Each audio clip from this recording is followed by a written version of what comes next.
अस्सलामुअलैकुम। आज हम पढ़ने वाले हैं माइटोसिस। ह्यूमन बॉडी में 2 टाइप्स ऑफ सेल्स होते हैं, somatic cells and germ cells. Somatic cells क्या होते हैं? डेप्लॉइड होते हैं, लेकिन ये जब डिवाइड होते हैं तो ये माइटोसिस के जरिए डिवाइड होते हैं। इसके कॉन्ट्रास्ट में जो जर्म सेल होते हैं वो भी डेप्लॉइड होते हैं, लेकिन जब वो डिवाइड होते हैं तो वो मियोसिस के जरिए डिवाइड होते हैं।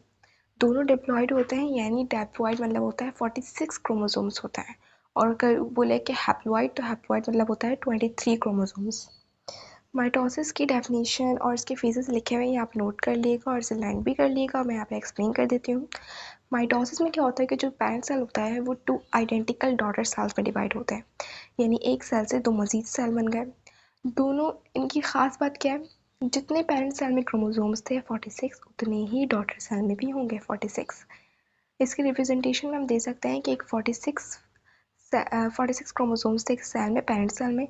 जब वो 2 आइडेंटिकल डॉटर सेल में डिवाइड हुआ तो उन दोनों में भी 46 क्रोमोसोम्स थे। अच्छा, इसके अलावा इसमें 2 स्टेजेस होती हैं, कैरियोकाइनेसिस और साइटोकाइनेसिस। कैरियोकाइनेसिस में होता है न्यूक्लियस डिवाइड और साइटोकाइनेसिस में होता है डिवीजन ऑफ साइटोप्लाज्म। कैरियोकाइनेसिस के 4 फेजेस हैं, मेटाफेज, एनाफेज, टेलोफेज। इनको हम डायग्राम के जरिए समझते हैं। फेज ऑफ कैरियोकाइनेसिस का जो फर्स्ट फेज है वो है प्रोफेज। प्रोफेज में क्या होता है? सेंट्रोसोम्स होते हैं, हमने लास्ट क्लास में पढ़े थे, वो स्पिंडल फाइबर फॉर्म करना शुरू कर देते हैं। हमने इसका एक फंक्शन पढ़ा था कि जो सेंट्रोसोम होते हैं वो स्पिंडल फाइबर फॉर्म करते हैं। तो यहाँ पे ये स्पिंडल फाइबर फॉर्म होना शुरू हो जाते हैं। ये जो आपको ऑरेंज स्ट्रक्चर नजर आ रहा है ये है सेंट्रोसोम्स का। यहाँ पर सेंट्रोसोम के इर्द गिर्द हेयर लाइक ऑरेंज कलर के स्ट्रक्चर नजर आ रहे हैं, ये होता है एस्टर फाइबर। एस्टर फाइबर क्या करते हैं? ये स्टार शेप माइक्रोट्यूब्यूल्स होते हैं, ये स्पिंडल फाइबर्स को सपोर्ट करते हैं। क्या करते हैं? स्पिंडल फाइबर को सपोर्ट करते हैं। जब स्पिंडल फाइबर क्रोमोसोम्स को पोल्स की तरफ खींचेगा, अभी हम पढ़ेंगे एनाफेज में, तो ये उसको सपोर्ट करेंगे।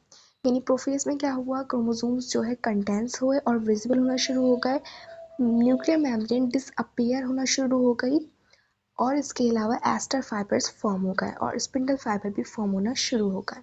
सेकेंड फेज आता है मेटाफेज। मेटाफेज में क्या होता है? जो सेंट्रोसोम थे उससे स्पिंडल फाइबर फॉर्म होना शुरू हो गए, वाइट आपको नजर आ रहे होंगे। इसके अलावा chromosomes in the form of chromatids, यानी क्रोमोसोम क्रोमेटिड्स की फॉर्म में आ गए। देखें 2 क्रोमेटिड्स नजर आ रहे हैं और इक्वेटर पे अलाइन हो जाते हैं, यानी chromosomes in the form of chromatids aligning at the equator और get attach with the spindle fibre. Spindle fibre से अटैच हो गए क्रोमेटिड्स। एनाफेज को डिसजंक्शन भी बोलते हैं। इसमें क्या होता है? जो क्रोमोसोम्स होते हैं वो क्रोमेटिड्स में स्प्लिट हो जाते हैं, यानी सेंट्रोमियर से दोनों जो अटैच थे वहाँ से दोनों स्प्लिट हो गए क्रोमेटिड्स और अपोजिट पोल पर जाना शुरू कर देते हैं।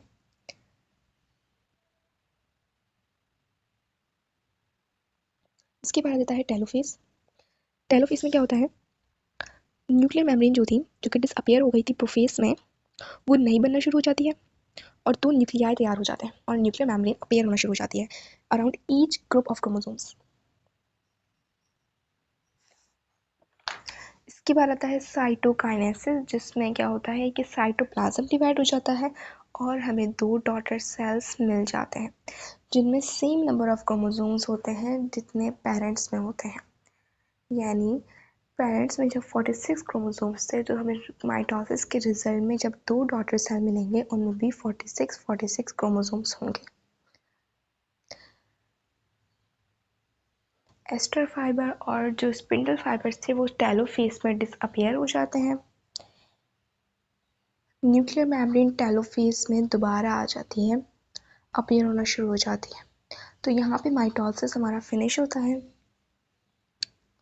तो यहाँ पे माइटोसिस हमारा फिनिश हो जाता है। फेजेस ऑफ कैरियोकाइनेसिस की सारी डेफिनेशंस लर्न करिएगा, इसकी डायग्राम बनाइएगा, कलर्स यूज़ करिएगा ताकि आपको बाद में आसानी हो समझने में।